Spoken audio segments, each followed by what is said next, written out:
We are going to start with Danny Thompson. Kia, Danny Thompson with the three-point conversion. Great to see you as always. The team is on a 6-game winning streak. What has been different about this team over the last 6 games? Because it seems like everybody's picking up, not just on the offensive side, but the defensive side. Has there been something different between the two teams, the last 6 games? Yeah, defense. I think we're having a lot of fun defensively and seeing what it transitions to in transition for offense for us.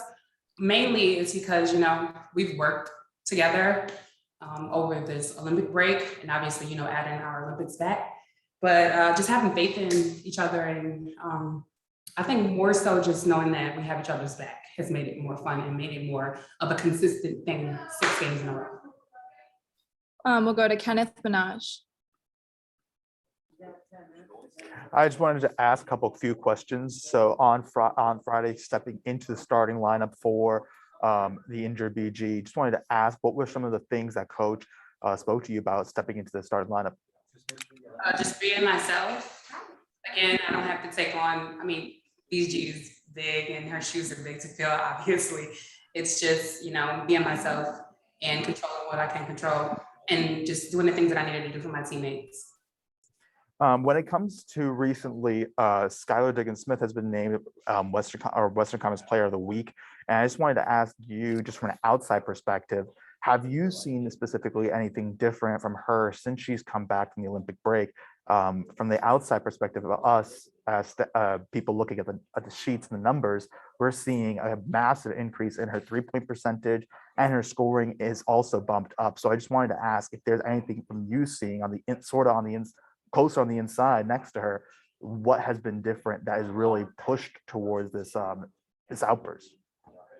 What did her numbers go up from? Because I thought she was doing great even before the Olympic break. I feel like she was putting up numbers. She was still, carrying the team along with BG and D. I think it's hard having dominance on our team. It's almost like, who do you give it to? Who are you going to give it to? Like what night? And the West Coast is a tough side to be on. You have all of these. I feel like we have more Olympians on this side, so coin toss most of the time for Western Conference Player of the Week. Very true. And just to clarify, she moved up from about 40% from the 42% from the 3-point line, moving all the way up to 60% from 3-point line now, shooting.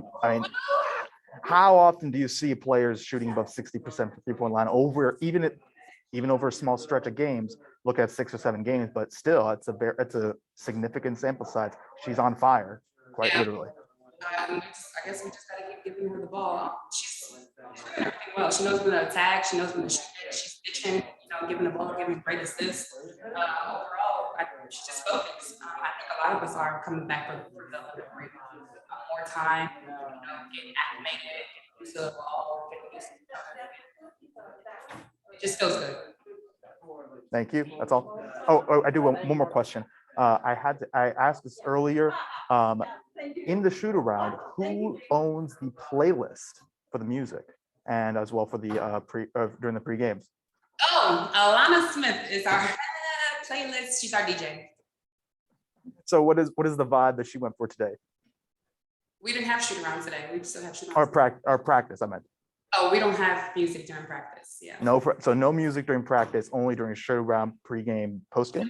When it's playing in the gym practices, it's usually either Chaz, our assistant coach, or Bryce.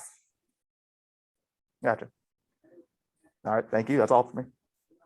We'll finish up with Jeff Metcalf. Because of what happened when Brittany left the bubble, was it a lot easier just to step back into that starting role and, be productive over a greater number of minutes? It did feel like the bubble. We said that. So I was kind of used to it mentally, but obviously my legs and my lungs had to catch up. So I just had to push. My teammates had faith in me. I had to stay the course. Overall, it was exciting, as always, just to give a little bit more. And when it comes to Chicago, they're kind of hitting their stride right now, too. They've got good depth and obviously Candace is back and healthy. So what do you see out of that team going into tomorrow? Chicago is, I mean, like most teams, they're dangerous when they're actually clicking. They're clicking right now, so are we. So it's going to come down to who wants it more. That's how I see it tomorrow. Who wants it more? We know that we're all playing for playoffs, making the playoffs anyway. And then in the rankings, they're behind us, right, underneath us, 1 and 1. Yeah. Yeah, right. So it's very important. And then again, it's our last game playing them. So I didn't travel with them on that trip. I know they're trying to come in and get a win. Overall, it's just who wants some more and who's going to stick to the game plan for tomorrow. Great, thank you. All right, Kia, thanks for the time. Welcome.